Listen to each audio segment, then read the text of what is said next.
പ്രധാനപ്പെട്ട ഒരു കാര്യമാണ്. അതായത് ഞാൻ എപ്പോഴും ഇങ്ങനെ ആലോചിച്ചുകൊണ്ടിരിക്കുന്നത്, എപ്പോഴും നിങ്ങൾക്കൊക്കെ അറിയാം, സർവ്വ മനുഷ്യർക്കും നന്മയുണ്ടാവണമെന്ന് നമുക്ക് അതിയായ ആഗ്രഹമുണ്ട്. അതവർക്ക് ഉണ്ടാവുമെന്ന കൃത്യമായ വിശ്വാസവും ബോധ്യവുമുണ്ട്. ആയിരക്കണക്കിന് ആളുകളുടെ ജീവിതത്തിൽ നമുക്കത് സംഭവിച്ചതാണ്. 2006 ലോകം മുഴുവനും വലിയ ഒരു വിപ്ലവത്തിന് തിരികൊളുത്തിയ ഒരു സംഭവമാണ് ദ സീക്രട്ട് എന്ന പുസ്തകം. ഒരുപക്ഷെ നിങ്ങൾ എല്ലാവരും അത് വായിച്ചു കാണും. വായിക്കാത്തവർ കുറവായിരിക്കും ആ പുസ്തകം. ആ പുസ്തകം ഇറങ്ങുന്നതിന് മുമ്പ് ഒരു സിനിമ ഇറങ്ങിയിട്ടുണ്ടായിരുന്നു, ദ സീക്രട്ട് എന്ന് പറയുന്ന ഒരു സിനിമ. ഈ പുസ്തകവും ഈ സിനിമയുമെല്ലാം വരുന്നത് അമേരിക്കയിൽ നിന്നാണ്. അമേരിക്കയിലെ ഒരു പറ്റം മിസ്റ്റിക്കുകൾ, അതായത് സ്പിരിച്വൽ ഗുരുസ്, ഇവരെല്ലാവരും കൂടി ചേർന്നിട്ടാണ് അത്തരത്തിലുള്ള പുസ്തകങ്ങൾ ഇറക്കുകയും മനുഷ്യന്റെ മനസ്സിനെ ഒട്ടാകെ മാറ്റിമറിക്കുന്ന രൂപത്തിലുള്ള വെളിച്ചങ്ങളെ മനുഷ്യന്റെ മനസ്സിലോട് സന്നിവേശിപ്പിക്കുവാൻ വേണ്ടി മുൻകൈയെടുത്തു. അതിൽപ്പെട്ട ഒരാളാണ് ജോൺ പ്രോക്ടർ. അദ്ദേഹത്തിന്റെ ചില ചിന്തകൾ, ചില കാഴ്ചപ്പാടുകൾ. അദ്ദേഹം നെപ്പോളിയൻ ഹില്ലിന്റെ അരുമ ശിഷ്യനാണ്.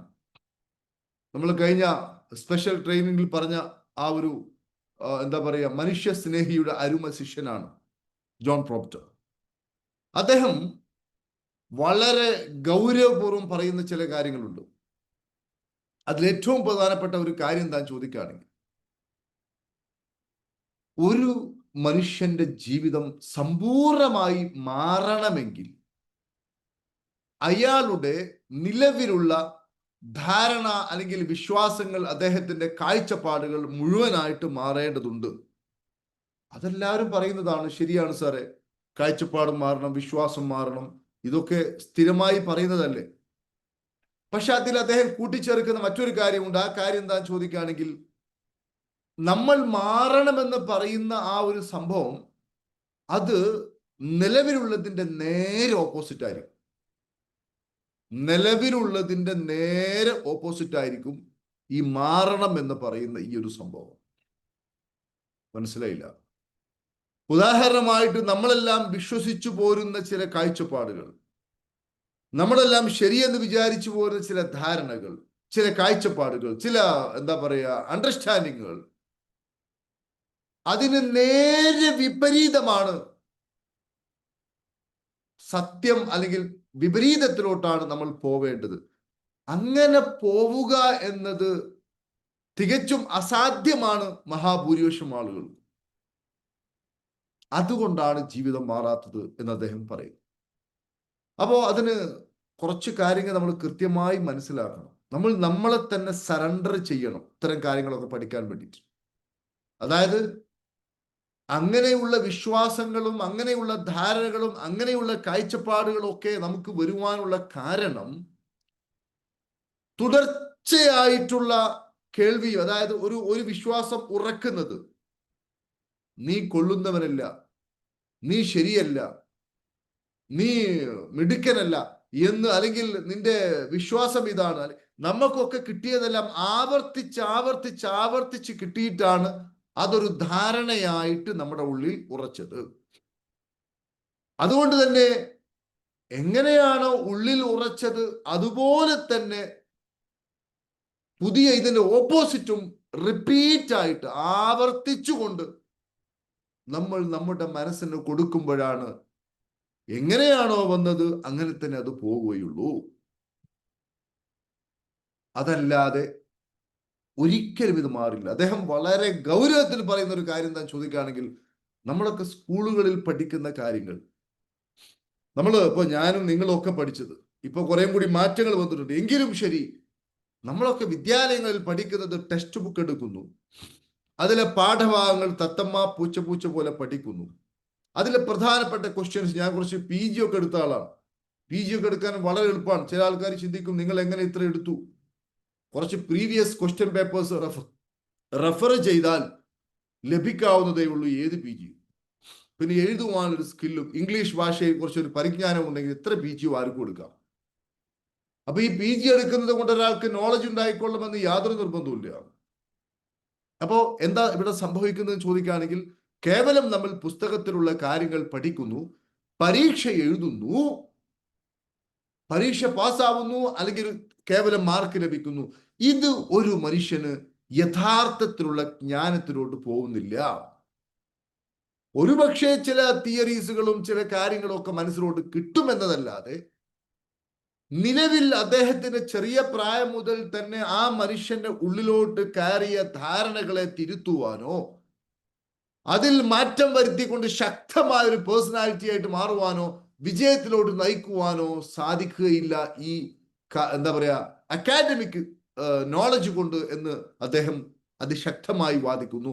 അതുകൊണ്ട് തന്നെ ഉന്നതമായ വിദ്യാഭ്യാസം നേടിയ ആളുകളെല്ലാം ഇങ്ങനെയുള്ള ട്രഷർ പോലുള്ള ഇങ്ങനെയുള്ള പ്ലാറ്റ്ഫോമിലൊന്നും പങ്കെടുക്കുന്ന ആൾക്കാരെ കുറിച്ചല്ല ഞാൻ പറയുന്നത്. അതല്ലാത്ത ഉന്നതമായ എത്ര PGയോ PhDയോ ഡോക്ടറേറ്റോ എന്തുണ്ടാവട്ടെ, അവരെല്ലാം ഒരു തരം പതറ്റിക് കണ്ടീഷൻസിലാണ് ജീവിച്ചുകൊണ്ടിരിക്കുന്നതെന്നാണ് പറയുന്നത്. കാരണം അവരുടെ മനസ്സാണ് അവരെ നയിച്ചുകൊണ്ടിരിക്കുന്നത്. അവര് നമ്മൾ വിചാരിക്കും വലിയ കേമന്മാരാണ്, ഒത്തിരി എഡ്യൂക്കേഷൻ ഉണ്ട്. സത്യം പറഞ്ഞാൽ അവർക്ക് ഒരു കേമത്തരവും ഇല്ല എന്നാണ് പറയുന്നത്. എന്തുകൊണ്ടെന്ന് ചോദിക്കുകയാണെങ്കിൽ, അവർ ഇങ്ങനെയൊക്കെ പഠിച്ചിട്ടും അവർ ജീവിക്കുന്നത് അവർ പോലും അറിയാത്ത, അതാണ് നമ്മുടെ ഉള്ളിൽ നമ്മളെ നയിച്ചുകൊണ്ടിരിക്കുന്ന ആ ഒരു ശക്തി, അല്ലെങ്കിൽ ആ ഒരു വിശ്വാസം, അല്ലെങ്കിൽ ആ ഒരു ഫോഴ്സ് നമ്മളെ മുന്നോട്ട് നയിക്കുന്നത് നമ്മുടെ വിശ്വാസവും ധാരണകളും കാഴ്ചപ്പാടുകളും അറിവുകളുമാകുന്ന ഫോഴ്സുകളുടെ ഒരു സംഘമാണ് നമ്മളെ മുന്നോട്ട് നയിച്ചുകൊണ്ടിരിക്കുന്നത്. ആ ഒരു സംഘമാണ് നമ്മളെ മുന്നോട്ട് നയിച്ചുകൊണ്ടിരിക്കുന്നത്. അപ്പൊ ആ ഒരു കൂട്ടത്തെ, വിശ്വാസത്തെയും ധാരണകളെയും കാഴ്ചപ്പാടുകളുമാകുന്ന ആ ഒരു കൂട്ടത്തെ, അതിനെക്കുറിച്ച് ഒരു ധാരണയിലെത്തുവാനോ അതിൽ ഇടപെട്ട് തിരുത്തൽ വരുത്തുവാനോ ഇവരുടെ ഈ നോളജ് കൊണ്ടൊന്നും സാധിക്കുന്നില്ല എന്നതാണ് ഏറ്റവും പ്രധാനപ്പെട്ട കാര്യം. അവർക്ക് ഒരുപാട് ഡാറ്റാസ് ഉള്ളിലുണ്ടെങ്കിലും അതൊന്നും പ്രാക്ടിക്കലാക്കുവാനുള്ള ഒരു കാര്യവും അവരുടെ കൂടെ ഇല്ല എന്നതാണ് വളരെ ഗൗരവമായിട്ടുള്ള ഒരു കാര്യം. മനസ്സിലായി? മാത്രമല്ല, അവർ ഈ പഠിച്ചതിനെ അനലൈസ് ചെയ്തുകൊണ്ട് അതിന്റെ ഉള്ളിലോട്ട് ഇറങ്ങി ഈ പറയപ്പെട്ട തന്റെ ഉള്ളിലെ ധാരണകളെ തിരുത്തുവാൻ മിക്കവാറും ഈ അക്കാഡമിക് ക്വാളിഫിക്കേഷൻ ലഭിച്ച ആളുകൾക്ക് സാധിക്കാറില്ല. അങ്ങനെ സാധിച്ചാൽ ഉറപ്പാണ് ലൈഫ് മാറും. പക്ഷെ അതിനേക്കാളും ഇവർക്ക് ഇപ്പോൾ ലഭിച്ച നോളജിനേക്കാളും ശക്തമായ കാര്യങ്ങളാണ് അടിയിൽ ഇരിക്കുന്നത് എന്നാണ് ഏറ്റവും പ്രധാനപ്പെട്ട കാര്യം. ഇനി മറ്റൊരു കാര്യം കൂടി പറയുകയാണെങ്കിൽ, ഉദാഹരണമായിട്ട് നന്നായിട്ട് വിജയിക്കുന്ന ആളുകൾ, തൊട്ടതെല്ലാം പൊന്നാക്കുന്ന ആളുകൾ, ഏത് കോവിഡ് വന്നാലും ഏത് കൊറോണ വന്നാലും ചില ആൾക്കാരെ കുറിച്ച് പറയാറില്ലേ, എങ്ങനെ വീണാലും 4 കാലും. അങ്ങനെ കുറെ ആൾക്കാരുണ്ട്. അവരെ സംബന്ധിച്ചിടത്തോളം എന്താ ചോദിക്കുകയാണെങ്കിൽ, അവർ ഏത് പതറ്റിക് കണ്ടീഷൻ വിജയിക്കും. പക്ഷെ അവരോട് ചോദിക്കുക നമ്മള്, നിങ്ങൾ എന്താണ് ഇങ്ങനെ, എവിടെ എല്ലാവരും പരാജയപ്പെട്ടു, എവരിവെയർ എല്ലാവരും ഒത്തിരി ഇഷ്യൂസിൽ കിടക്കുമ്പോൾ നിങ്ങൾ എങ്ങനെ വിജയിക്കാൻ കാരണം, അല്ലെങ്കിൽ നിങ്ങൾ ഇങ്ങനെ മുന്നോട്ട് പോകാൻ എന്താ കാരണം എന്ന് ചോദിക്കുകയാണെങ്കിൽ, സത്യം പറയുകയാണെങ്കിൽ അവർ നിഷ്കളങ്കരാണ്. അവർ പറയാണ്, ഞങ്ങളിപ്പോ ഇങ്ങനെയൊക്കെ ചെയ്യുന്നത്, ഞാനിപ്പോ ഇങ്ങനെ കച്ചവടം ചെയ്തു, ഇപ്പൊ മാർക്കറ്റിൽ ഈ സമയത്ത് ഇതിട്ടു, ഈ പ്രോപ്പർട്ടി ഞാൻ ആ സമയത്ത് വാങ്ങിയിടാൻ എനിക്ക് തോന്നി, അതൊക്കെ ആയിരിക്കാം എന്ന് പറയുക എന്നതല്ലാതെ തങ്ങളുടെ ജീവിതത്തിന്റെ വിജയം ഇതുകൊണ്ടാണ് എന്ന് ഒരു എന്താ പറയാ ഒരു മാനദണ്ഡം വെച്ചുകൊണ്ട് പറയുവാൻ അവർക്കിട്ട് സാധിക്കുകയില്ല. അപ്പൊ അവർക്ക് സാധിക്കാത്തത് കൊണ്ട് അവരുടെ കുഞ്ഞുങ്ങൾക്ക് പകർന്നു കൊടുക്കുവാനോ, വാക്കുകൊണ്ട് പറഞ്ഞു കൊടുക്കുവാനോ, അടുത്ത തലമുറക്ക് പകർന്നു കൊടുക്കുവാനോ ഒരുപക്ഷെ ഉന്നതമായ വിജയത്തിലോട്ട് അതിന്റെ സോപാനങ്ങളിലോട്ട് ഉല്ലസിക്കുന്ന ആളുകൾ സാധിച്ചോളുന്നില്ല. പരാജയപ്പെടുന്നവരും ചെയ്യുന്നുണ്ടാവും, ഈ വിജയിച്ചവൻ ചെയ്യുന്ന എല്ലാ കാര്യങ്ങളും ആരും ചെയ്യുന്നുണ്ടാവും. ഈ പരാജയപ്പെടുന്നവനും ഇവൻ ചെയ്ത എല്ലാ ജോലിയും ഇവനും ചെയ്യുന്നുണ്ടാവും. പക്ഷെ ഇവൻ വിജയിക്കുന്നു, ഇവൻ പരാജയപ്പെട്ടുകൊണ്ടിരിക്കുന്നു. അപ്പൊ ഒരു കാര്യം നമുക്ക് മനസ്സിലായി, ഉന്നതമായ എഡ്യൂക്കേഷനോ അല്ലെങ്കിൽ സാമർഥ്യമോ ഇതൊന്നും അല്ല ഒരാളുടെ ജീവിതത്തിന്റെ ഗതി വിഗതികളെ മാറ്റിമറിക്കുന്നു. വളരെ ഗൗരവമായി ശ്രദ്ധിക്കണം. കഴിഞ്ഞ കോഴിക്കോട് പ്രോഗ്രാമിൽ നമ്മുടെ അഡ്വക്കേറ്റ് സാർ അദ്ദേഹത്തിന്റെ വാക്ക് എപ്പോൾ ഓർക്കുകയാണ്. ഞാൻ എന്താ പറയാ, സാമ്പത്തിക ശാസ്ത്രത്തിൽ ബിരുദവും ബിരുദാനന്തര ബിരുദവും എടുത്ത ആളാണ്. പക്ഷെ എനിക്ക് ഈ സംഗതി ഒന്നും അറിയില്ലായിരുന്നു. അദ്ദേഹം പറഞ്ഞത് ഞാൻ ഓർക്കുകയാണ്. അതായത് ഞാൻ പറയുന്നത് എന്താ ചോദിക്കുകയാണെങ്കിൽ, പ്രിയപ്പെട്ട സഹോദരന്മാരെ, ഈ എഡ്യൂക്കേഷൻ ആയിട്ടുള്ള ആളുകൾക്ക് ഈ രൂപത്തിലുള്ള സംഗതി അവരുടെ ധാരണയിൽ ഇടപെടുവാൻ അവർക്ക് കഴിയുന്നില്ല. അതേപോലെ തന്നെ എഡ്യൂക്കേഷൻ ഇല്ലെങ്കിലും എഡ്യൂക്കേഷൻ ഉണ്ടെങ്കിലും ഉന്നതമായ വിജയത്തിലോട്ട് പോകുന്ന, വിജയത്തിന്റെ സ്വഭാവത്തിലോട്ട് പോകുന്ന ആളുകൾക്കും തങ്ങളുടെ വിജയത്തിന്റെ രഹസ്യം ഇന്നതാണെന്ന് അക്കമിട്ട് പറയുവാൻ സാധിക്കുന്നില്ല. പക്ഷേ വിജയിച്ച ആളുകളുടെ പ്രത്യേകത എന്താണെന്ന് ചോദിക്കുകയാണെങ്കിൽ, അവര് പോലും അറിയാത്ത ചില ധാരണകൾ, ചില സംഗതികൾ അവരുടെ ഉള്ളിൽ ഉണ്ട്. ഇതൊരു പക്ഷെ അവർക്ക് അറിഞ്ഞോളുന്നില്ല. ഈ പരാജയപ്പെട്ടവന്റെ കയ്യിൽ ഇത് ഇല്ലാത്തത് കൊണ്ടാണ് ഇവൻ പരാജയപ്പെടുന്നത് എന്ന് ഇത് വിജയിച്ചവനും അറിയില്ല. വിജയിക്കുന്ന ആൾ ഒരു പരാജയപ്പെട്ടവൻ നോക്കിയിട്ട് അവൻ എൻ്റെ കൂടെ ബിസിനസ് ചെയ്തായിരുന്നു, എന്തൊരു നല്ല മനുഷ്യനായിരുന്നു, എന്താ ദൈവം അവനോട് അങ്ങനെ ചെയ്തത്, ദൈവമേ എനിക്ക് സങ്കടം തോന്നുന്നു എന്നൊക്കെ ഒരുപക്ഷെ ഈ വിജയിച്ചവനും പറഞ്ഞേക്കാം. പക്ഷെ സഹായിക്കാൻ നിർവാഹമില്ല. സഹായിക്കാൻ നിർവാഹമില്ല. കാരണം ഇവിടെ നമ്മുടെ ടാലന്റോ നമ്മുടെ എന്താ പറയാ മികവോ ഇതൊന്നുമല്ല. അതിനേക്കാൾ ഉപരിയായിട്ട് നമ്മൾ കാണാത്ത ലോകത്തെ ചില ധാരണകളാണ് ഒരാളെ വിജയിപ്പിക്കുന്നതും പരാജയപ്പെടുന്നതും. മനസ്സിലായില്ലേ? അതായത് നമ്മുടെ പുറത്തുള്ള ഏതൊരു സാഹചര്യവും അതിനെ ആശ്രയിച്ചു കൊണ്ടുള്ള ഒരു പരിപാടിയും നടക്കൂല. നമ്മുടെ വിജയം എന്ന് പറയുന്നത് പുറത്തുള്ള സംഗതികളുമായിട്ട് ബന്ധിപ്പിച്ചല്ല ഇരിക്കുന്നത്. പുറത്തുള്ള സംഗതികളുമായിട്ട് ബന്ധിപ്പിച്ചല്ല ഇരിക്കുന്നത്. അതായത് ഒരാൾക്ക് പുറത്തു നിന്നും ഒരു വലിയൊരു ഹെൽപ്പ് കിട്ടി, വലിയൊരു സപ്പോർട്ട് കിട്ടി എന്ന് വിചാരിക്കുക. ഉദാഹരണത്തിന് അയാൾ വിജയിക്കോ? ഇല്ല. എന്താ കാരണം? ഈ പുറത്തു നിന്ന് കിട്ടുന്ന സപ്പോർട്ടല്ല അയാളുടെ വിജയത്തിന്റെ മാനദണ്ഡം. ഇനി ഒരാൾക്ക് ലോട്ടറി അടിച്ചു നോക്കുക, കോടിക്കണക്കിന് രൂപ, അതല്ല. നമ്മളെല്ലാവരും തീരുമാനിച്ചു, ഹാപ്പി പാർക്കും ഇന്ത്യ മൊത്തം തീരുമാനിച്ചു ഒരുത്തരങ്ങ് ശരിയാക്കാൻ. എന്നാൽ ശരിയാവോ? ശരിയാവൂല. എന്താ കാരണം? പുറത്തുള്ള സാഹചര്യം എത്ര അനുകൂലമാണെങ്കിലും ശരി, പുറത്തുള്ള സാഹചര്യമല്ല ഒരുത്തനെ വിജയിപ്പിക്കുന്നതും പരാജയപ്പെടുത്തുന്നതും. അവന്റെ അകത്തുള്ള അവൻ പോലും കാണാത്ത ആ ഒരു ത്രെഡാണ് ഇതിന്റെ ബേസ്. നമ്മൾ സാർമാരൊക്കെ പറയുന്ന ഒരു ഉദാഹരണമുണ്ട്. അമേരിക്കൻ പ്രസിഡന്റ് ആയിരുന്ന ഒബാമയുടെ സഹോദരൻ കെനിയയിലെ സ്ലമ്മിലായിരുന്നു. ഒബാമ അവിടെ പോവുകയും തന്റെ സഹോദരങ്ങളെ സന്ദർശിക്കുകയും ചെയ്യുന്നത് അദ്ദേഹം പ്രസിഡന്റ് ആയ കാലത്ത് പത്രങ്ങളിലും ടിവിയിലൊക്കെ ഉണ്ടായിരുന്നു. ഒബാമ വിചാരിച്ചാൽ സഹോദരങ്ങൾ രക്ഷപ്പെടില്ല. എത്ര കൊടുത്താലും ആ പണമൊക്കെ അവർ കൊടുക്കും. കുറച്ചു കഴിഞ്ഞാൽ എന്താ ചെയ്യേണ്ടെന്ന് അറിയില്ല. കള്ളു കുടിച്ച്, പെണ്ണ് പിടിച്ച്, മദ്യവും മദിരാശിയുമായിട്ട് അവസാനം ഒരു 1-2 കൊല്ലം കൊണ്ട് പഴയരോട് തിരിച്ചു വരും. അതുകൊണ്ട് ഞാൻ പറയുന്നത് എന്താ ചോദിക്കുകയാണെങ്കിൽ, പ്രിയപ്പെട്ട സുഹൃത്തുക്കളെ, പുറത്തുള്ള സാഹചര്യമല്ല ഒരാളെ വിജയത്തിലേക്കും പരാജയത്തിലോട്ടും നയിക്കുന്നത്. നമ്മൾ കണ്ടില്ലേ, നേരത്തെ പറഞ്ഞ പോലെ അതിശക്തമായ ക്രൈസിസ് വരികയാണെങ്കിലും ശരി, പുറത്ത് ക്രൈസിസ്, കൊറോണ, സാമ്പത്തികമായ ഇഷ്യൂസ്, എന്നാലും ശരി ചില ആളുകൾ അതിനൊക്കെ സർവൈവ് ചെയ്തു പോകുവാനുള്ള കാരണം അവരുടെ ഉള്ളിൽ കൃത്യമായ ഒരു ബ്ലൂ പ്രിന്റോ, ഒരു പാരഡൈമോ, ഒരു വിശ്വാസമോ, ഒരു ധാരണയോ വിജയത്തിൻ്റെതായിട്ട് ഉണ്ട്. ഇത് ഇവർക്ക് പോലും അറിയില്ല. അതാ സത്യം. ഇങ്ങനെയൊക്കെ തളർന്നിട്ടും നമ്മുടെ മറ്റേ രാജേട്ടന്റെ ബിസിനസ്സിന് ഒന്നും പറ്റിയില്ല.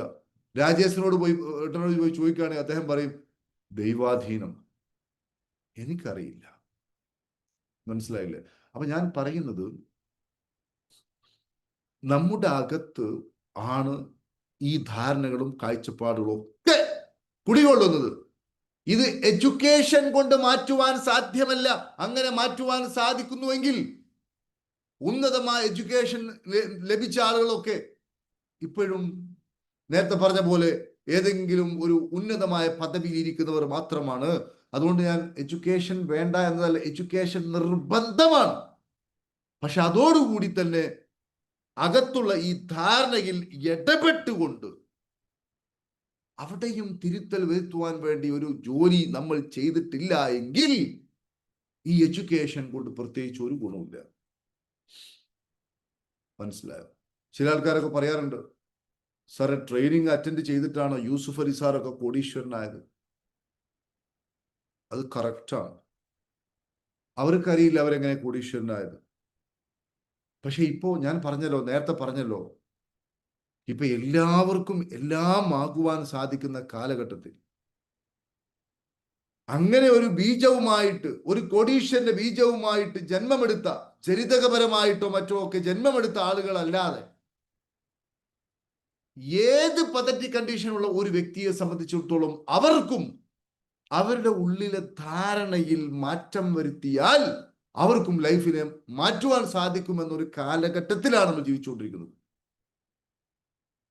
അപ്പൊ നമുക്കൊരു കാര്യം മനസ്സിലായാൽ മതി, നമ്മുടെ ലൈഫ് യൂസുഫ് അലിൻ്റെത് പോലെയാണോ? No problem. അങ്ങനെയാണെങ്കിൽ ഒരു പ്രശ്നമില്ല. നിങ്ങൾ വിചാരിക്കുന്നുണ്ടോ യൂസുഫ് അലി സാർക്ക് ട്രെയിനർ ഇല്ല? നമ്പർ 1 ഒത്തിരി ട്രെയിനേഴ്സ് ഉണ്ട്, മെന്റേഴ്സ് ഉണ്ട്, ഒരുപാടുണ്ട്. നിങ്ങൾ വിചാരിക്കും പോലെ ഒന്നല്ല കാര്യം. അമേരിക്കൻ പ്രസിഡന്റിന് ട്രെയിനർ ഇല്ല എന്നാണ് നിങ്ങളെ വിചാരം? എല്ലാവർക്കും ഉണ്ട്. എല്ലാവർക്കും മെന്റേഴ്സും ട്രെയിനേഴ്സും എല്ലാം എല്ലാവർക്കും ഉണ്ട്. നിങ്ങൾ വിചാരിക്കും പോലെ ആരും അങ്ങനെ എന്താ പറയാ ഒരു സപ്പോർട്ട് എടുക്കാത്ത ആൾക്കാരല്ല. ഞാൻ പറയുന്നത്, പ്രിയപ്പെട്ട സുഹൃത്തുക്കളെ, ഈ ഒരു ഉള്ളിലുള്ള ധാരണ തിരുത്താതെ ഒരാൾ ഇങ്ങനെ അഫർമേഷൻ പറഞ്ഞതുകൊണ്ടോ, അതാണ് ഈ ട്രഷർ കോഴ്സ് ഒക്കെ മനുഷ്യന്റെ മൊത്തത്തിൽ വടിച്ചെടുത്തിട്ട് ചെയ്യുന്നത്. കുറെ അഫർമേഷൻസുകൾ പറയും ചില ആളുകൾ. അതുപോലെ തന്നെ റിച്ച് ആവാൻ വേണ്ടി കേവലം ചിന്ത മാത്രം ഇട്ട് കൊടുക്കുന്നു. കേവലം എന്താ പറയുക, വിഷ്വലൈസേഷൻ.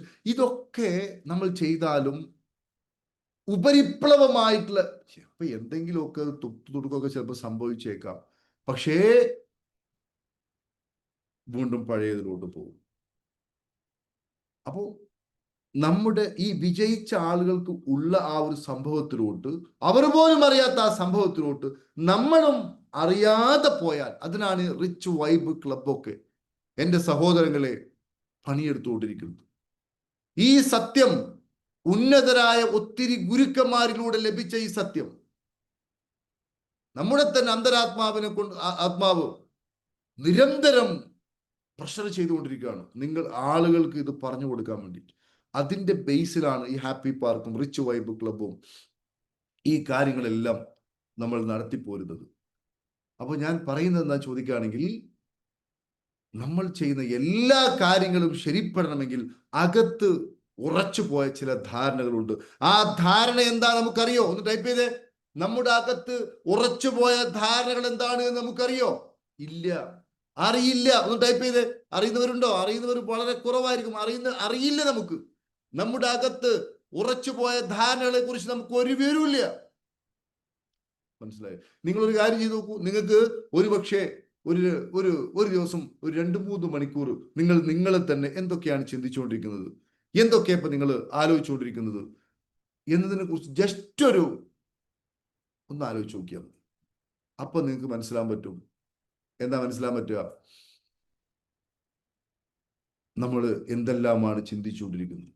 കാരണം പലതും ഞാൻ പറഞ്ഞല്ലോ, ജന്മനാൽ തന്നെ ജനിതകപരമായിട്ട് നമ്മുടെ കൂടെ ഉള്ളതാണ്. പല സ്വഭാവങ്ങളും ചിന്താരീതികളും ഒക്കെ ജന്മനാൽ നമ്മുടെ കൂടെ ഉള്ളതാണ്. നമ്മുടെ മാതാപിതാക്കൾ അവിടുന്ന് അങ്ങോട്ട് പോവാണെങ്കിൽ നമ്മുടെ അപ്പൂപ്പ, അങ്ങനെ ഒരുപക്ഷെ എൻ്റെ സ്വഭാവം എൻ്റെ മാതാപിതാക്കളിൽ നിന്നായിരിക്കില്ല, എൻ്റെ മാതാപിതാക്കളുടെ തലമുറയിൽ ഏതെങ്കിലും ഒരു ജീനായിരിക്കാം എൻ്റെ മാതാപിതാക്കളിൽ നിന്നും എന്നിലോട്ട് വന്നത്. അതൊക്കെ സംഭവിക്കാം. അത് ഗുണമായാലും ദോഷമായാലും ശരി. അപ്പൊ അത്തരത്തിലുള്ള കാര്യങ്ങളൊക്കെ നമ്മുടെ ജന്മത്തിന് മുമ്പ് തന്നെ സംഭവിച്ച കാര്യങ്ങളാണ്. ആയിരക്കണക്കിന് ആളുകളുടെ, പതിനായിരക്കണക്കിന് ആളുകളുടെ സ്വഭാവവും പെരുമാറ്റവും ശീലങ്ങളും നമ്മിലോട്ട് വരാൻ കാരണം ജനിതകപരമായിട്ട് തന്നെ അത് സ്വാധീനിച്ചിട്ടുണ്ട്. അപ്പോ അത്തരം കാര്യങ്ങളെല്ലാം നമ്മുടെ ലൈഫിൽ ശക്തമായി സ്വാധീനം ചെലുത്തിക്കൊണ്ടിരിക്കുന്ന സമയത്ത് നമ്മൾ ഈ അക്കാദമിക് എഡ്യൂക്കേഷനോ ഈ ക്വാളിഫിക്കേഷനോ ഈ ഡിഗ്രികളോ ഈ PGസോ ഒന്നും ഒരു മനുഷ്യന് വേണ്ട രൂപത്തിലുള്ള ഒരു മാറ്റത്തിലോട്ട് കൊണ്ടുപോകാൻ സാധ്യമല്ല. അതുകൊണ്ട് ഞാൻ ഒറ്റ കാര്യം കൂടി പറയുന്നെന്താ ചോദിക്കുകയാണെങ്കിൽ, പ്രിയപ്പെട്ട സുഹൃത്തുക്കളെ, നമ്മൾ നമ്മുടെ ഈ ധാരണയെ, അതായത് നമ്മുടെ ഉള്ളിൽ ഉള്ള ധാരണയെക്കുറിച്ച് നമുക്കൊരു ധാരണ കിട്ടണമെങ്കിൽ ഒരൊറ്റ കാര്യം മനസ്സിലാക്കിയാൽ മതി. നമുക്കിപ്പോൾ എന്താണ് സംഭവിച്ചു കൊണ്ടിരിക്കുന്നത്? നമുക്കിപ്പോൾ നല്ല സമാധാനമാണ്, നല്ല സമ്പത്തുണ്ട്, നല്ല കുടുംബജീവിതമുണ്ട്, നമുക്ക് ആത്മീയതയുണ്ട്. ഞാൻ എപ്പോഴും പറയാറുണ്ട്, ആത്മീയതയെക്കാളും സുഖമുള്ള ഒരു ഏർപ്പാട് വേറെയില്ല. മനസ്സിനെ അതിജയിക്കലാണ് ആത്മീയത. എല്ലാം നമുക്ക് ആവശ്യത്തിന് നമ്മളിലോട്ട് വന്നു ചേരും. ഹൈ സ്പിരിച്വൽ ലെവലിലോട്ട് നമ്മൾ പോയി കഴിഞ്ഞാൽ അങ്ങനെയുള്ള ഒരു അവസ്ഥയിലാണ് നമ്മൾ എങ്കിൽ നമ്മുടെ ഉള്ളിലെ കാണാത്ത ലോകത്തുള്ള ധാരണകളെല്ലാം കറക്റ്റാണ് അർത്ഥം. അതെല്ലാം ഒത്തിരി ഇഷ്യൂസിലൂടെയാണ് കടന്നു പോയിക്കൊണ്ടിരിക്കുന്നതെങ്കിൽ, ഉദാഹരണമായിട്ട് ആവശ്യത്തിന് ഫണ്ടില്ല, പിന്നെ എന്താ പറയുക, ദാമ്പത്യ ഇഷ്യൂസ്, സമൂഹത്തിൽ ഒരു ഇതില്ല, മനസ്സിലെപ്പോഴും ഇന്നർ കോൺഫ്ലിക്റ്റ്, ഒരു സുഖം കിട്ടുന്നില്ല, ഒരു പ്രശ്നം കഴിഞ്ഞാൽ അടുത്ത പ്രശ്നം. അപ്പോൾ ഉറപ്പാണ് അകത്തെ ഈ ധാരണകളിൽ നമ്മൾ കാണാത്ത ലോകത്ത് ഇഷ്യൂസ് ഉണ്ട്. Are you ready to change this one? Please type yes or no. നിങ്ങൾക്ക് ഈ ധാരണകളെ മാറ്റുവാൻ റെഡിയാണോ? ഒന്ന് ടൈപ്പ് ചെയ്തേ, yes sir, I want to change എന്ന് എല്ലാവരും ടൈപ്പ് ചെയ്തേ. Yes, I want to change. Yes, എനിക്ക് മാറണം, എനിക്ക് മാറണം, യെസ് എനിക്ക് മാറണം. ഒന്ന് ടൈപ്പ് ചെയ്തേ എല്ലാവരും. യെസ് എനിക്ക് മാറണം, യെസ് എനിക്ക് മാറണം, യെസ് എനിക്ക് മാറണം. ഒന്ന് ടൈപ്പ് ചെയ്തേ. യെസ് എന്ന് മാത്രമല്ല, എനിക്ക് മാറണം. നിങ്ങൾ ആ എഴുതുന്നതൊക്കെ ഒരു അഫർമേഷൻ ആയിട്ട് ഉള്ളിലോട്ട് പോകും.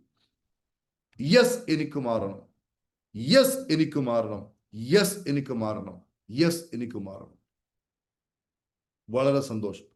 അപ്പൊ അതിന് ഞങ്ങളോട് പറഞ്ഞു, ആദ്യം തന്നെ പറഞ്ഞു, ഒരു ദിവസം കൊണ്ടല്ല നമ്മുടെ ഈ ഉള്ളിലോട്ട് ഈ ധാരണകളൊന്നും വന്നത്.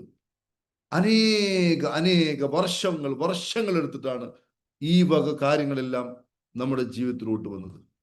അതുകൊണ്ട് എല്ലാവരും ഈ ഒരു സത്യം തിരിച്ചറിയുക. ഹാപ്പി പാർക്കിന്റെ കൂടെ സഞ്ചരിക്കുക. റിച്ച് വൈബ് ക്ലബിൽ എല്ലാ ദിവസവും പങ്കെടുക്കുക. EFT ട്രഷർ പോലുള്ള കോഴ്സുകളൊക്കെ ചെയ്യുക. ഇതൊക്കെ ചെയ്യുക നിങ്ങളോട് പറയുമ്പോൾ, സാറേ ഇത് നിങ്ങൾ എന്താ ഞങ്ങളെ കൊണ്ട് നിർബന്ധിക്കുകയാണോ? ഞാൻ നിർബന്ധിക്കുകയല്ല, എനിക്കറിയുന്ന സത്യം ഞാൻ നിങ്ങളോട് പറയുന്നു എന്നേ ഉള്ളൂ. ഇത് ആളുകളോട് പറഞ്ഞു കൊടുക്കൽ എൻ്റെ ഒരു ബാധ്യതയായതുകൊണ്ട് ഞാൻ പറയുന്നു എന്നേ ഉള്ളൂ. നിങ്ങൾക്ക് സ്വീകരിക്കാം, സ്വീകരിക്കാതിരിക്കാം, യാതൊരു അഭിപ്രായ വ്യത്യാസം ആ വിഷയത്തിൽ എനിക്കില്ല.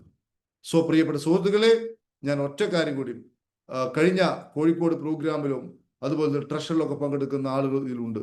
ഹാപ്പി ഫ്രൈഡേ ആണെന്ന് അവർക്ക് സംസാരിക്കാം. ഞാൻ പറഞ്ഞത് ശരിയല്ലേ? പ്രത്യേകിച്ച് ഇത് കംപ്ലീറ്റ്ലി മാറുന്നത് ട്രഷർ കോഴ്സിലൂടെയാണ്. നമ്മൾ വിശ്വസിച്ച വിശ്വാസത്തിന് നേരെ എതിരാണ് കാര്യങ്ങൾ. നമ്മൾ മനസ്സിലാക്കിയതിന് നേരെ ഉൾട്ടാണ് കാര്യങ്ങൾ. അതുകൊണ്ട് ആ മാറ്റം സാധ്യമാവാത്തത്. അതുകൊണ്ട് അത്രയും റിസ്ക് എടുത്തുകൊണ്ട് വരുമ്പോഴേ മാറൂ എന്ന് പറയാനുള്ള കാരണം. ഇനി കുറച്ച് ആളുകൾ സംസാരിക്കാം. കോഴിക്കോട് കഴിഞ്ഞ ആഴ്ച പങ്കെടുത്തവർക്കും അതുപോലെ പിന്നെ അവർക്ക് ആർക്കാണോ കുറച്ച് ആളുകൾ ഇപ്പോൾ സംസാരിക്കാം. ഇത് സാധ്യമല്ലേ എന്നൊന്ന് സംസാരിക്കാം. അതുപോലെ തന്നെ അടുത്ത സൺഡേ എറണാകുളത്ത് നടക്കുന്ന പ്രോഗ്രാം, അത് ഏകദേശം ആ ഹാള് ഫുള്ളായ ഒരു അവസ്ഥയാണ് ഇപ്പോൾ ഉള്ളത്. ഇപ്പോൾ സാർ ഇന്നലെ അറിയിച്ചു. ഇനി എത്ര ആൾക്കാർക്ക് ഉണ്ടാവും എന്നറിയില്ല. അതിലൊക്കെ ഒന്ന് പങ്കെടുക്കും. അപ്പം മനസ്സിലാവും എന്താണ് എനിക്ക് പണം വരാതിരിക്കാനുള്ള കാരണം, എന്താ ഞാൻ ഇങ്ങനെ ആവാൻ കാരണം. തീരുമാനിക്കുക, അതിൽ പങ്കെടുക്കുക. അതിനുശേഷം ട്രഷറൊക്കെ വരുന്നുണ്ട് അടുത്ത ഓഗസ്റ്റിൽ, അതിലൊക്കെ പങ്കെടുക്കുക. യെസ്, ഞാനിത് പറയുന്നത് വെറും വാക്കാണോ എന്ന് ഒന്ന് സംസാരിച്ച്. ആരാണ് സംസാരിക്കുന്നത്? Hello sir, good morning sir. Good morning. ഒരാൾ സംസാരിച്ചേ. ഹലോ സർ, പറയൂ. ഞാൻ കഴിഞ്ഞ സൺഡേ ക്ലാസ് പങ്കെടുത്ത ആളാണ് സർ. ഞാൻ കഴിഞ്ഞ ക്ലാസ് പങ്കെടുത്ത ശേഷം എൻ്റെ ജീവിതാകെ മാറ്റി സാറേ. എനിക്ക് ഇത്രയും കാലം ഞാൻ അന്വേഷിച്ച് നടന്ന കാര്യം ഒരു സെക്കൻഡ് ആ തെറാപ്പിയിലൂടെയാണ് തോന്നുന്നു സാർ. അത് കംപ്ലീറ്റ് ബ്ലോക്ക് മാറി സാർ. എനിക്ക് വളരെ സന്തോഷം എന്ന് പറഞ്ഞാൽ സമാധാനം, ശാന്തി. അന്ന് മുതൽ ഇന്ന് വരെ ഞാൻ ഇരുന്നില്ല, ആഹ്ലാദത്തിലാണ് സാർ. എനിക്കറിയില്ല എന്താ പറ്റി. സാറിലൂടെ ഞാൻ തോന്നുന്നു എന്റെ ജീവിതം പച്ചപിടിക്കാൻ പോകും. Thank you so much. എല്ലാരും പങ്കെടുക്കാം സാർ. സാർ ഇനി പങ്കെടുക്കാൻ പറ്റുമോ? പങ്കെടുത്താക്ക് ഇനിയും പങ്കെടുക്കാം. നിങ്ങൾ അടുത്ത ഓക്കെ സാറേ. ട്രഷറിൽ പങ്കെടുത്തോളൂ കേട്ടോ. ട്രഷറിൽ പങ്കെടുത്തു. ഞാൻ ട്രഷറിൽ ജോയിൻ ചെയ്യുന്നു സാർ. ഞാൻ പൈസ ഒക്കെ ഇന്നലെ ഒപ്പിച്ച് വെച്ചിരുന്ന അയക്കണം സാറേ. ഓക്കെ സാറേ, താങ്ക് യു. അതിൽ പൈസ ഓക്കെ സാർ. ഫോക്കസ് ചെയ്യരുത്, നിങ്ങളെ മാറ്റത്തിലാണ്. അടുത്ത ഗുഡ് മോർണിംഗ്. ഞാൻ സയ്യിദ് ഫലാഹി നാദാപുരം. അഷ്റഫ് സർ നാദാപുരം പരിചയപ്പെട്ടിട്ടാണ് ഈ കോഴ്സ് അറിയുന്നത്. അങ്ങനെ ആദ്യമായിട്ട് ഞായറാഴ്ച കോഴിക്കോട് പങ്കെടുത്തു. നമ്മൾ സാധാരണ ട്രെയിനിങ്ങിലൊക്കെ പലതും നമ്മൾ കേൾക്കാറുണ്ട്, പക്ഷെ അവിടെ നമ്മെ പൂർണ്ണമായും അവിടുന്ന് തന്നെ ലൈവായിട്ട് സെറ്റ് ചെയ്തിട്ടാണ് പുറത്തു വിടുന്നത്. കുറെ വിവരങ്ങൾ കൈമാറുന്നത് മാത്രമല്ല, വിവരങ്ങൾ നാം പലപ്പോഴും നമ്മൾ കേൾക്കും, പക്ഷെ അത് നിലനിൽക്കാറില്ല. നമ്മളെ മനസ്സിന് അത് 1-2 ദിവസം കഴിഞ്ഞാൽ അത് അങ്ങ് പോകും. പക്ഷെ അവിടുന്ന് നമ്മുടെ മൈൻഡ് സെറ്റ് ചെയ്ത് ഉറപ്പിച്ച് ആ ഒരു മാറ്റാത്ത നിലയിൽ, മാറാത്ത നിലയിൽ ലൈഫ് ടൈം നമുക്ക് എനർജി കിട്ടുന്ന രൂപത്തിൽ കേവലം ഒരു മോട്ടിവേഷൻ അല്ല, ഒരു എനർജി കൈമാറൽ മാത്രമല്ല, നമ്മെ തന്നെ സെറ്റ് ചെയ്തിട്ടാണ് പുറത്തു വിടുന്നത്. അവിടുന്ന് പുറത്തു പോയ ആളുകൾ ആരും തന്നെ പിന്നീട് ഒരു അതിൽ നിന്ന് പിന്നോട്ടേക്ക് പോകുന്ന ഒരു മാനസികാവസ്ഥ ഉണ്ടാകൂല എന്നാണ് അതിൽ പങ്കെടുത്ത അനുഭവം എനിക്ക് ബോധ്യമായത്. അപ്പോ ഇത് എല്ലാവരും ഏറ്റെടുത്ത് സമൂഹത്തെ തന്നെ, നാട് തന്നെ ആ ഒരു നിലയിലേക്ക് എല്ലാവർക്കും മാറാൻ കഴിയുമെന്ന് തീർച്ചയായും ബോധ്യപ്പെട്ടിട്ടുണ്ട്. ഇനി അടുത്ത ഈ ട്രഷർ ക്ലാസ്സിലേക്ക്, കോഴ്സിലേക്ക് പങ്കെടുക്കണം ഇൻഷാ അല്ലാഹ്. ഓക്കെ, വളരെ സന്തോഷം. ട്രഷറിൽ പങ്കെടുക്കുമ്പോൾ ഗുഡ് മോർണിംഗ്. ഭയങ്കര സന്തോഷമായി. Ashraf sir, you are very good. ഒത്തിരി ആൾക്കാർക്ക് മാറ്റം ഉണ്ടാവട്ടെ. ശരി, ഇനി സംസാരിച്ചു. കോഴിക്കോട് പങ്കെടുത്തവർ സംസാരിച്ചാൽ നന്നാവും. അതായത് നിലവിലുള്ള ട്രഷറിൽ ഒന്ന് ചോദിക്കുകയാണെങ്കിൽ, നിലവിലുള്ള നമ്മുടെ എല്ലാം തെറ്റിയാ കിടക്കുന്നത്, കംപ്ലീറ്റ്ലി മാറണം. അപ്പൊ കുറച്ച് വേദനകളൊക്കെ അനുഭവിക്കേണ്ടി വരും. ആ വേദന അനുഭവിച്ചാൽ ഡെഫിനറ്റ്ലി അത് മാറും. ശരി, ഇനി ആരാ സംസാരിക്കുന്നത്? കോഴിക്കോട് പങ്കെടുത്ത ആരെങ്കിലും സംസാരിച്ചോളൂ. നേരത്തെ ഒരാള് സംസാരിക്കാൻ നിന്നിരുന്നല്ലോ, ആരായിരുന്നു?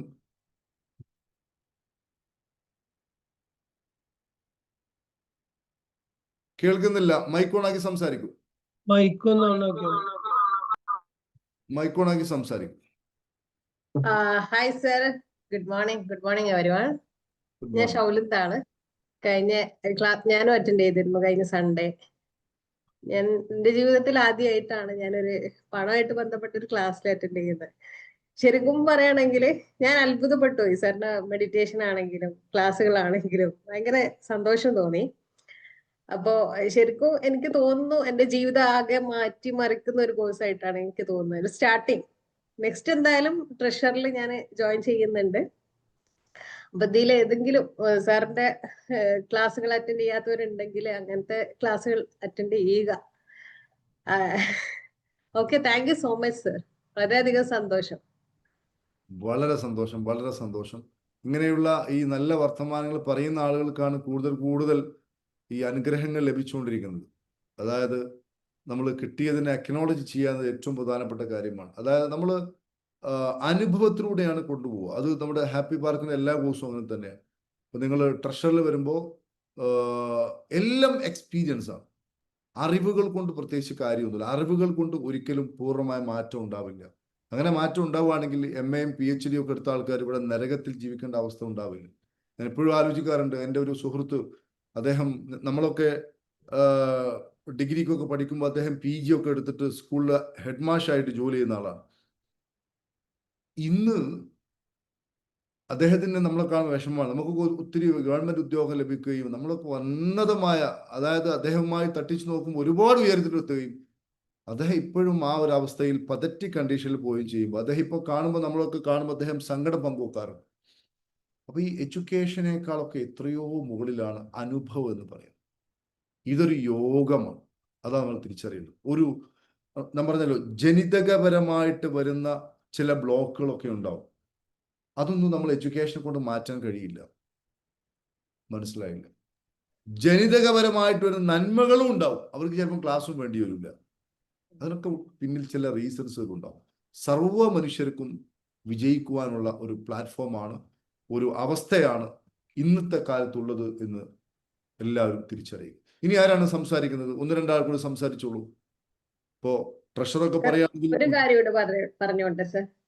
അതായത് സാറിന്റെ ക്ലാസ്സുകൾ എന്ന് പറയുമ്പോൾ വെറും തിയറി മാത്രമല്ല, പ്രാക്ടിക്കലും കൂടെ ഉണ്ടാവുമ്പോൾ ശരിക്കും അത് നമുക്ക് വല്ലാതെ യൂസ്ഫുൾ ആവുന്നുണ്ട്. അപ്പോ ലാസ്റ്റ് ആ സെഷനൊക്കെ വല്ലാത്ത ഒരു അത്ഭുതം തന്നെയായിരുന്നു. അവസാനത്തെ സെഷൻ അടിപൊളിയായിരുന്നു സർ. കുറെ കരഞ്ഞോ? താങ്ക് യു നിങ്ങൾ സോ കുറെ മച്ച്. കരഞ്ഞോ അല്ലെങ്കിൽ കുറെ ചിരിച്ചോ?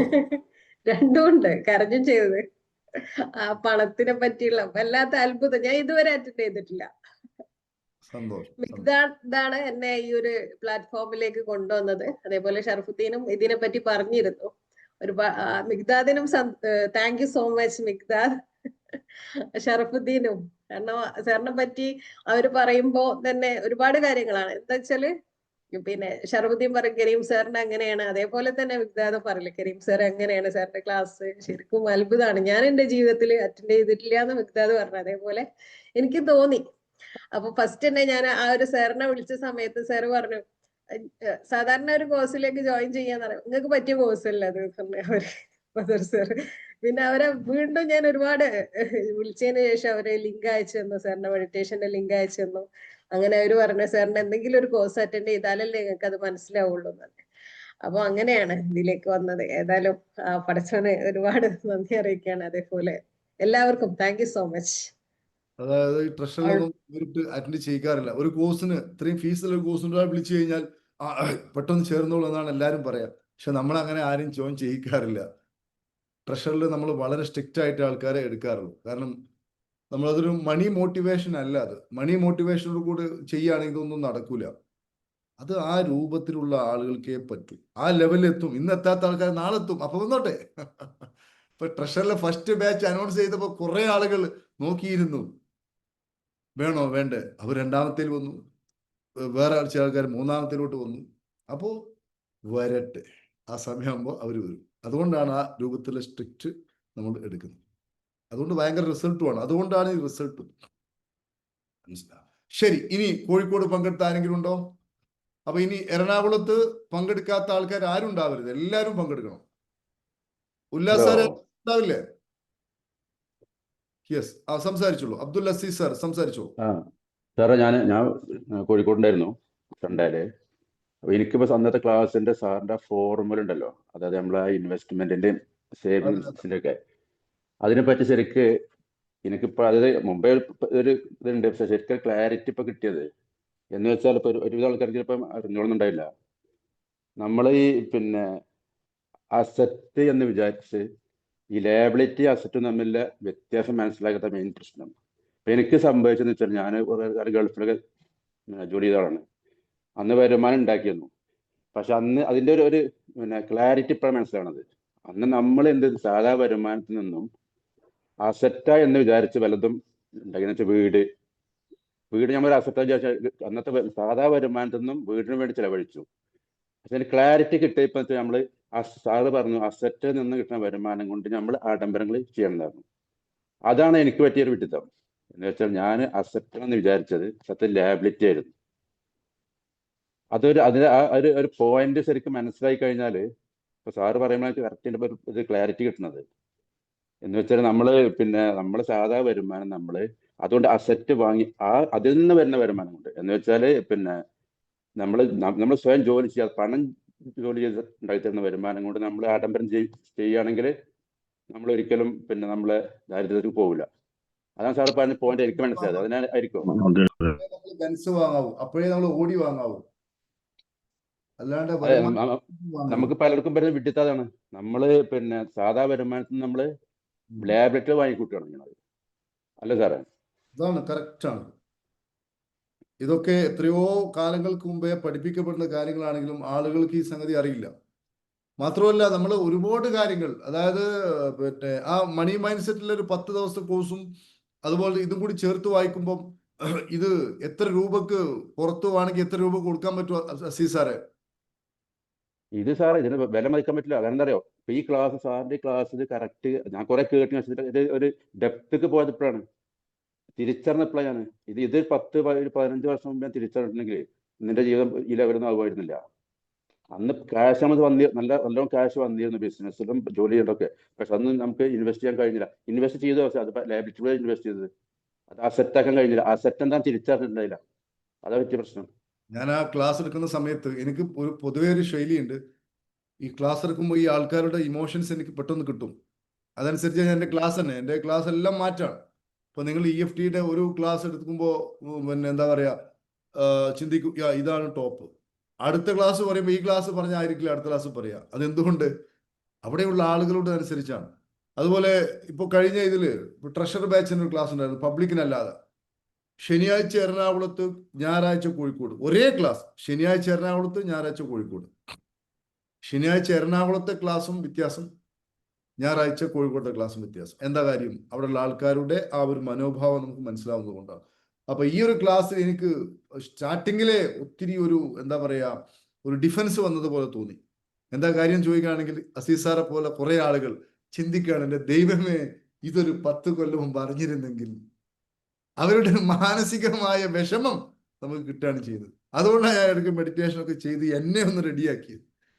അത് വളരെ കറക്റ്റാണ് സാറ് പറഞ്ഞത്. നമ്മളിത് സാറേ മനസ്സിലാക്കിയത് ഇപ്പോഴും അത് കേട്ടോ, ഇപ്പോഴും അത് ഈ കേട്ടും ശരിക്കും കറക്റ്റ് മനസ്സിലാത്ത ആൾക്കാർ ഇപ്പോഴും ഉണ്ടാവും. ഇതെന്താ പറയണമെന്നുള്ളത് അത് ഇവർ ഡെപ്തിലേക്ക് വരുമ്പോ കറക്റ്റ് മനസ്സിലാവും. എല്ലാ സാറന്മാരും പഠിപ്പിക്കുന്നുണ്ട്, പക്ഷെ അവർക്ക് ആളുകൾക്ക് മനസ്സിലാവാത്തത് കൊണ്ടാണ്. അതെ അതെ, ഞാൻ കുറെ മുമ്പ് കേട്ടതും വായിച്ചൊക്കെ, പക്ഷെ എനിക്കിതിന്റെ കറക്റ്റ് അന്ന് കഴിഞ്ഞ ഞായറാഴ്ച കറക്റ്റ് അത് ഡെപ്തിക്ക് മനസ്സിലായത് എന്താണ് സാർ ഉദ്ദേശിച്ചതെന്നുള്ളത്. അതിപ്പോ ചിന്തിക്കുമ്പോൾ എനിക്ക് ഭയങ്കര സങ്കടം തോന്നുന്നുണ്ട്. കാരണം അന്ന് ഈ ക്ലാസ് കിട്ടിയിട്ടുണ്ടെങ്കിൽ ജീവിതാകെ മാറിയിരുന്നു. നമ്മൾ ഒരുപാട് ക്യാഷ് വെറുതെ ചെലവഴിച്ചു ആ സെറ്റാന്ന് വിചാരിച്ചുകൊണ്ട്. ശരി, ഇനിയിപ്പോ എറണാകുളത്ത് വരാതെ ആരും മടിച്ചിരിക്കരുത്. എറണാകുളത്ത് എല്ലാവരും പങ്കെടുക്കുക, എന്നിട്ട് ഇതൊക്കെ അനുഭവിക്കുക. ഇനി കോഴിക്കോട് വന്ന ആളെ ആയിഷ ഉണ്ടല്ലോ, ആയിഷത്തെ കോഴിക്കോട് വന്നില്ലേ? മൈക്ക് ഓണാക്കി സംസാരിച്ചോളൂ. ആയിഷത്തക്ക് എന്ത് മനസ്സിലായി കഴിഞ്ഞ സെഷൻ?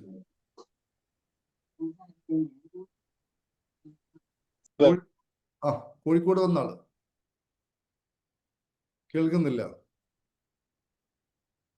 ഇനി ആരെങ്കിലും ഉണ്ടോ? സുഹാബ് കുറ്റിപ്പുറാണോ മൈക്ക് ഓൺ ആക്കിയിട്ടുള്ളത്? ഹലോ, ആ പറയൂ പറയൂ. പുതുപ്പള്ളിന്നാ. ആ, നിങ്ങൾ കോഴിക്കോട് എറണാകുളത്ത് വരുന്നുണ്ട്. സാറിനെ നേരിട്ട് കാണണമെന്നുള്ളൊരു ആഗ്രഹമാണ് പ്രധാനമായിട്ട് വരുന്നുണ്ട്. 27 27 ഞായറാഴ്ച വന്നോളൂ, നമുക്ക് കാണാം.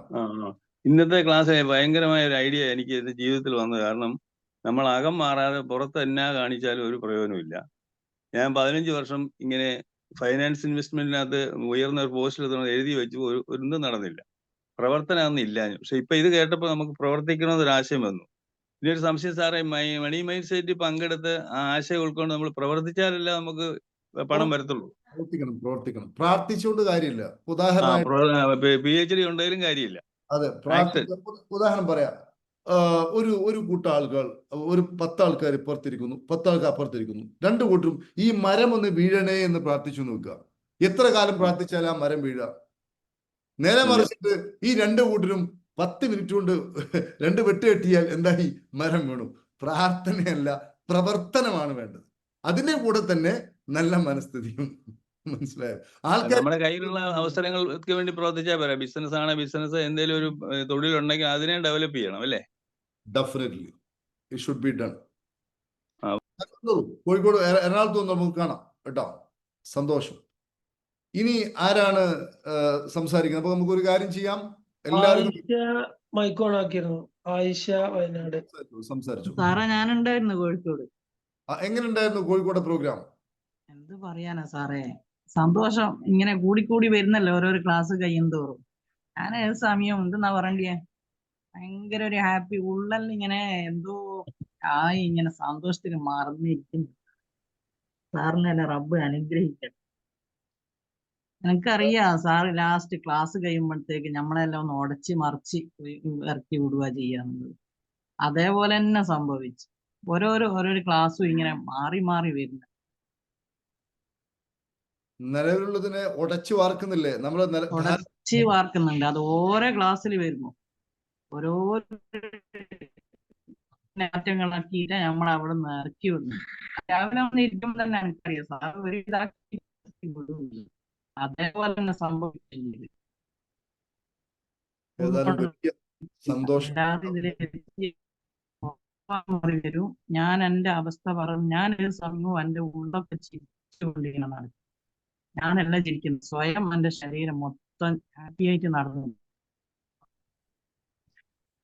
കേൾക്കുന്നില്ല, കുറച്ച് വോയിസ് കട്ടായിട്ടുണ്ട്. അതായത് ഷി ഹാസ് ചേഞ്ച്ഡ് വെൽ എന്നാണ് ഉദ്ദേശിച്ചത്. വളരെ മനോഹരമായ മാറ്റം സംഭവിച്ചു എന്നതാണ്. തീർച്ചയായിട്ടും ഇത് കഴിയട്ടെ. കോഴ്സ് കഴിഞ്ഞാലും വീണ്ടും ഇതിന്റെ കൂടെ തന്നെ നിൽക്കുക. എന്താ പറയാ, ലൈഫിന്റെ ഒരു പാർട്ടായിട്ട് ഇതിനെ മാറ്റുക. നമ്മുടെ ഊർജവും നമ്മുടെ പണവും കുറച്ച് നമുക്ക് വേണ്ടി ചെലവഴിക്കാൻ വേണ്ടി മാറ്റി വെക്കണം. എന്റർടൈൻമെന്റിന് വേണ്ടി മാറ്റി വെക്കണം. എല്ലാം വേണം. നമ്മൾ വെറും എന്താ പറയാ, ഈ ഫിനാൻഷ്യൽ ലിറ്ററസി ഇല്ലാത്തതാണ് മനുഷ്യൻ ഇങ്ങനെ തകരാൻ കാരണം. ഉള്ള ആളുകൾ പറഞ്ഞു കൊടുക്കുന്നുണ്ട്. ഇപ്പോ ഞാനൊക്കെ നിരന്തരമായി കേൾക്കുന്ന ഒരാളാണ്, എനിക്ക് ഏറ്റവും പ്രിയപ്പെട്ട ആളാണ് വാറൻ ബഫറ്റ്. അദ്ദേഹത്തിന്റെ ഒക്കെ യൂട്യൂബിൽ എല്ലാം അദ്ദേഹം പറഞ്ഞു കൊടുക്കുന്നുണ്ട്. എല്ലാം പറഞ്ഞു കൊടുക്കുന്നു. ആരും ഒളിച്ചു വെക്കുന്നൊന്നുമില്ല. വിജയിച്ച ആരും അവർക്ക് മനസ്സിലായവരെല്ലാവരും പറഞ്ഞു കൊടുക്കുന്നുണ്ട്. പിന്നെ ഇപ്പൊ ഇവരൊക്കെ പറയുന്ന കാര്യങ്ങൾ ലോകത്തെ ഇളക്കി മറിച്ചില്ല. നെപ്പോളിയൻ ഹില്ല്, ഇപ്പൊ ഞാൻ പറഞ്ഞ ജോൺ പ്രോപ്റ്റൺ, അതുപോലെ തന്നെ ഡെൽ കർണഗി, അദ്ദേഹത്തിന്റെ പേരൊക്കെ പറയുമ്പോൾ തന്നെ നമുക്ക് ആദരവാണ്. കാരണം നമ്മുടെ ലൈഫിനെയൊക്കെ വെളിച്ചം വീശിയത് ഇത്തരത്തിലുള്ള ആൾക്കാരാണ്. അതൊന്നും നമുക്ക് യാതൊരു മടിയില്ല. മനസ്സിലായില്ലേ? അപ്പൊ അവരെല്ലാവരും ഇത് പറയുന്നുണ്ട്. ലോകം വളരെ സൗഹാർദ്ദമാണ്. ദൈവം വളരെയധികം സ്നേഹവും കാരുണ്യവും ഒക്കെ നമുക്ക് ചൊരിഞ്ഞു നൽകിക്കൊണ്ടിരിക്കുന്നുണ്ട്. നമ്മളായിട്ട് ഈ പറയപ്പെട്ട ഈ ഒരു പാരഡൈമിൽ കടന്ന് കറങ്ങുകയാണ്. അതുകൊണ്ട് എൻ്റെ പ്രിയപ്പെട്ട സുഹൃത്തുക്കളെ, നെയിം ഒന്നുകൂടി പറയുമോ എന്ന് ചോദിച്ചു. എനിക്ക് മനസ്സിലായില്ല. ആരെ പേരാണെന്ന് മനസ്സിലായില്ല. അപ്പോ നമ്മൾ എറണാകുളത്ത് വെച്ച് കണ്ടുമുട്ടാം. അതുപോലെ തന്നെ അടുത്ത ബാച്ച് ട്രഷറിലും എല്ലാവരും പങ്കെടുക്കുക. മുഴുവൻ ആളുകൾക്കും നന്ദി അറിയിക്കുന്നു. അടുത്ത ബാച്ച് ട്രഷറർ നമ്മൾ അടുത്ത ഓഗസ്റ്റ് 14 ഉദ്ദേശിക്കുന്നത്. അതിനു മുമ്പ് തന്നെ പങ്കെടുക്കുക. മണി മൈൻഡ് സെറ്റിലും പങ്കെടുക്കുക. അടുത്ത ബാച്ച് മണി മൈൻഡ് സെറ്റും വരുന്നുണ്ട്, ഓൺലൈനിലും വരുന്നുണ്ട്, ഓഫ്ലൈനൊക്കെ വരുന്നുണ്ട്. മണി മൈൻഡ് സെറ്റ് ക്ലാസ് കഴിഞ്ഞവർ നെക്സ്റ്റ് EFT അല്ലേ?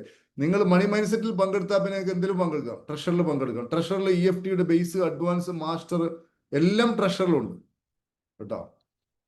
ട്രഷറിൽ പിന്നെ വേറെ പങ്കെടുക്കേണ്ടതില്ല. ശരി. അപ്പൊ ഏതായാലും EFTയിൽ വേറെ പങ്കെടുക്കേണ്ടതില്ല. ട്രഷറിൽ പങ്കെടുത്താൽ അതിന്റെ കൂടെ എല്ലാം ഉണ്ട്. ഓക്കെ. അതും ഇത്രയും കുറഞ്ഞ ഫീസിനാണ് നമ്മൾ നൽകിക്കൊണ്ടിരിക്കുന്നത്. നമ്മുടെ ഉള്ളിൽ ഒരു മുഴ കളയാൻ വേണ്ടിയിട്ട് എത്ര രൂപ പിന്നെ എന്താ പറയാ ചെലവഴിച്ച് നമ്മൾ സർജറിക്ക് ചെലവഴിക്കും. ഇത്ര രൂപ ഇല്ലെങ്കിൽ നാട്ടുകാരോട് പിരിവ് നടത്തിയെങ്കിൽ നമ്മൾ ചെയ്യും. നമ്മുടെ ഉള്ളിൽ പല ആൾക്കാരുടെ ഉള്ളിലും അതിനേക്കാളും മാരകമായ മുഴയാണ് മനസ്സിന്റെ ഉള്ളിൽ വിശ്വാസമായിട്ട് ധാരണകളായിട്ട് കിടക്കുന്നത്. അത് നീക്കം ചെയ്യാൻ വേണ്ടിയിട്ട് വി ആർ നോട്ട് വില്ലിങ്. ശരിയല്ലേ മിറ സാറെ? People are not willing to remove their block. Okay, good morning. Thank you sir. Thank you. Okay, അപ്പോൾ ഞാൻ എന്നാണ് അടുത്ത ട്രഷറിന്റെ സ്റ്റാർട്ടിംഗ് ഡേറ്റ് എന്ന് ചോദിക്കാൻ വേണ്ടിയിട്ടായിരുന്നു അക്കൗണ്ട് ചെയ്തുകൊണ്ടിരുന്നത്. സാർ അത് ഇങ്ങോട്ട് തന്നെ പറഞ്ഞു. എന്റെ മനസ്സ് വായിച്ചിട്ട് പറഞ്ഞതുപോലെ തന്നെ പറഞ്ഞു. ഒരുപാട് നന്ദിയുണ്ട് സാറേ. Thank you very much. ഉദ്ദേശം എനിക്ക് മനസ്സിലായി. അപ്പൊ പറഞ്ഞേ ശരി. എറണാകുളത്തെ പ്രോഗ്രാമിന് ഫീ എത്രയാണെന്ന് ആൾക്കാർ ചോദിക്കുന്നത്. ഫീമിലേക്ക് നിങ്ങൾ ചാടേണ്ട. ഫീ എന്ന് പറഞ്ഞാൽ അവിടുത്തെ എക്സ്പെൻസ് മീറ്റ് ചെയ്യാനുള്ള ഫീയേ ഉള്ളൂ. നിങ്ങൾ ഗ്രൂപ്പിൽ ചോദിച്ചാൽ മതി കേട്ടോ. ഒന്ന് സാർ ആ നമ്പർ ഞാൻ ഒന്ന് കാണിക്കാം. അങ്ങനെയാണെങ്കിൽ ആൾക്കാർക്ക് ആ നമ്പറിൽ ഒന്ന് കോണ്ടാക്ട് ചെയ്യാം. ഈ ഒരു നമ്പറിൽ ഒന്ന് കോണ്ടാക്ട് ചെയ്യുക. അങ്ങനെയാണെങ്കിൽ സാർ അതിന്റെ എല്ലാ ഡീറ്റെയിൽസും പറഞ്ഞു തരും കേട്ടോ. പിന്നെ അതേപോലെ തന്നെ മറ്റൊരു കാര്യം പറയാനുള്ളത്, ഞങ്ങളെല്ലാവരും മലേഷ്യയിലോട്ട് പോകുന്നുണ്ട് ട്രഷറിന്റെ വിജയം ആഘോഷിക്കാൻ വേണ്ടി. അടുത്ത തവണ നിങ്ങളെല്ലാവരും ഉണ്ടാവുക. അതേപോലെ തന്നെ നിങ്ങളുടെയൊക്കെ പ്രാർത്ഥനയും അനുഗ്രഹവും ഒക്കെ ഞങ്ങൾക്ക് ഉണ്ടാവണം. മലേഷ്യയിൽ പോയിട്ട് അവിടെ നിന്നുള്ള വീഡിയോ എല്ലാം ഞമ്മക്ക് വിട്ടായിരുന്നു സാറേ. തീർച്ചയായിട്ടും മലേഷ്യയിൽ പോയിട്ട് കേക്ക് കട്ട് ചെയ്യുന്നതും നമ്മൾ വിജയം ആഘോഷിക്കുന്നതും എല്ലാം നിങ്ങൾക്ക് കിട്ടും.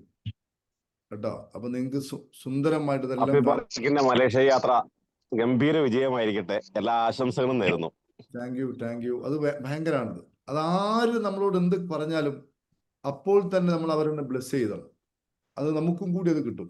നമ്മൾ വേറെ ഒരാൾക്ക് വേണ്ടി പ്രാർത്ഥിക്കുമ്പം അതിന്റെ ഗുണം ഏറ്റവും കൂടുതൽ കിട്ടുക നമുക്കായിരിക്കും. പല ആൾക്കാരും വിചാരിക്കുന്ന അവന് വേണ്ടി ഞാനെന്തിനാ പ്രാർത്ഥിക്കുന്നത്, അത് തെറ്റാണ്. നമ്മൾ മറ്റുള്ളവർക്ക് വേണ്ടി ചെയ്യുമ്പോഴാണ് നമുക്ക് ഏറ്റവും കൂടുതൽ നന്മ കിട്ടുക. ഒന്ന് മ്യൂട്ട് ചെയ്തേ പ്രിയപ്പെട്ടവരെ, ഒന്ന് മ്യൂട്ട് ചെയ്തു. ഈ നമ്പറിൽ ഒന്ന് കോൺടാക്ട് ചെയ്യാം. മുഴുവൻ ആളുകൾക്കും നന്ദി അറിയിക്കുന്നു. യൂട്യൂബിലോ മറ്റോ കാണുന്ന ആൾക്കാരുണ്ടെങ്കിൽ അവരൊക്കെ ഈ നമ്പറിൽ കോൺടാക്ട് ചെയ്യുക. എന്നിട്ട് എറണാകുളത്തെ പ്രോഗ്രാമിൽ പങ്കെടുക്കുക. അതിനുശേഷം മണി മൈൻഡ് സെറ്റ് ഉണ്ട്, അതിൽ പങ്കെടുക്കാം. ഇതിനെല്ലാം ഈ നമ്പറിൽ മുഴുവൻ ആളുകൾക്കും നന്ദി അറിയിക്കുന്നു. നമുക്ക് ഇന്നത്തെ സെഷൻ വൈൻഡപ്പ് ചെയ്യാം. Thank you, sir. Happy journey. Thank you. Thank you, sir. Thank you very much.